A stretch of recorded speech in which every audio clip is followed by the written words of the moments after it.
আসসালামু আলাইকুম ভিউয়ার্স। কাজী স্পাইসি ফুডের নতুন একটি এপিসোডে স্বাগতম আপনাদের সবাইকে। আজকের এপিসোডকে সাজিয়েছি ছোট চিংড়ি মাছের বড়া দিয়ে। আজকে আপনাদের একদম ছোট অথবা গুঁড়া চিংড়ি দিয়ে অসাধারণ মজার একটি বড়া তৈরি করে দেখাবো। আর এই বড়াটি তৈরি করব সাথে মসুর ডাল দিয়ে। এই বড়াটা খুবই সুস্বাদু, যারা খেয়েছেন তারাই বুঝতে পারবেন। আর যারা খাননি তারা অবশ্যই রেসিপিটি বানিয়ে খাবেন। আশা করছি রেসিপিটি আপনাদের অনেক ভালো লাগবে। এর জন্য আমি এখানে 1 কাপ পরিমাণ মসুর ডাল ধুয়ে পরিষ্কার করে নিয়ে 1 ঘন্টা পানিতে ভিজিয়ে রেখেছি। এর ফলে ডালগুলো কিন্তু ফুলে অনেকটাই নরম হয়ে গেছে। আর এখানে আমি নিয়েছি প্রায় 1 কাপ পরিমাণ কুচো চিংড়ি বা গুঁড়া চিংড়ি। এখন এই চিংড়ি মাছগুলোকে আমি একটা প্যানে একটু হালকা করে টেলে নিব। এই ছোট চিংড়ি মাছগুলোতে অনেক সময় দেখা যায় অনেক ধরনের ময়লা থাকে, তাই অবশ্যই এগুলোকে আগে চেক করে নিতে হবে কোনো এগুলোতে ময়লা আছে কি না। এরপর সেগুলোকে পরিষ্কার করে নিতে হবে। পানিতে ধুয়ে পরিষ্কার করে আমি এগুলো থেকে পানি ছাড়িয়ে নিয়েছি।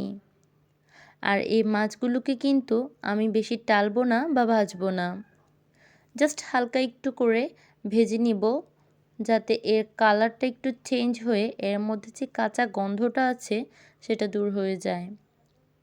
অনেক সময় দেখা যায় চিংড়ি মাছ ভেজে একদম ঝুরঝুরে করে ফেলি, এটা সেরকম করা যাবে না। এর মধ্যে একটু ময়েস্ট ভাবটা থাকবে। চিংড়ি মাছটা আমার ভাজা হয়ে গেছে। এখন এই চিংড়ি মাছগুলো এবং মসুরের ডাল দুটোকে পাটায় বেটে বা ব্লেন্ডারে ব্লেন্ড করে নিব। ব্লেন্ড করার পর মসুরির ডালটাকে আমি মাছের আন্দাজে পরিমাণ করে নিব। মাছ বাটা যতটুকু হবে তার থেকে সামান্য একটু কম নিব মসুরির ডাল বাটা। এবার আমি বড়ার মিশ্রণটা তৈরি করে নিব।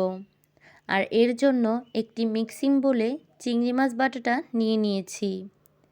এরপর এর মধ্যে দিয়ে দিচ্ছি ডাল বাটা, দিয়ে দিচ্ছি 1 কাপ পরিমাণ পেঁয়াজ কুচি। পেঁয়াজগুলোকে একদম চিকন করে কুচি করে নিতে হবে। এখন এখানে আমি 3 থেকে 4টি কাঁচামরিচ কুচি করে নিয়েছি, সেগুলো দিয়ে দিচ্ছি। তারপর দিয়ে দিব 1/2 কাপ পরিমাণ ধনেপাতা কুচি আর 2 টেবিল চামচ আদা ও রসুন বাটা। এখন দিয়ে দিচ্ছি স্বাদমতো লবণ, 1/4 চা চামচের মতো হলুদের গুঁড়া এবং 1/2 চা চামচ ধনিয়ার গুঁড়া। দিয়ে দিচ্ছি 1 চামচের মতো লাল মরিচের গুঁড়া। যেহেতু আমি এখানে কাঁচা মরিচ দিয়েছি তাই মরিচের গুঁড়াটা আমি কমিয়ে দিচ্ছি। এখন এই সবগুলো উপকরণকে আমি হাত দিয়ে ভালোভাবে মিশিয়ে নিচ্ছি। হাত দিয়ে ভালোভাবে মিশিয়ে নিতে হবে যেন উপকরণগুলোর সাথে ডাল এবং চিংড়ি বাটাটা একদম মিক্সড হয়ে যায়। তো আমাদের মাখানো হয়ে গেছে। এখন এই মিশ্রণটা দিয়ে আমি এভাবে হাত দিয়ে চেপে চেপে বড়াগুলোকে তৈরি করে নিব। আপনারা চাইলে আপনাদের পছন্দ মতো শেপ দিয়ে নিতে পারেন, তবে আমি একটু পাতলা করে নিচ্ছি যেন ভাজতে অসুবিধা না হয়। তো বড়াগুলো আমার তৈরি করা হয়ে গেছে। চলে যাচ্ছি পরবর্তী ধাপে। এদিকে একটা প্যান বসিয়ে তাতে তেল গরম করে নিয়েছি।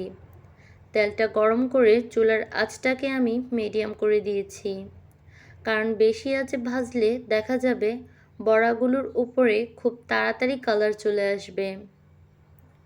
সবগুলো বড়া দিয়ে দেওয়া হয়েছে। সবগুলো বড়া দিয়ে কিছুক্ষণ ভেজে নিব। কিছুক্ষণ ভেজে নেওয়ার পর এক পিঠ যখন কিছুটা হয়ে এসেছে তখন বড়াগুলোকে উল্টে দিব।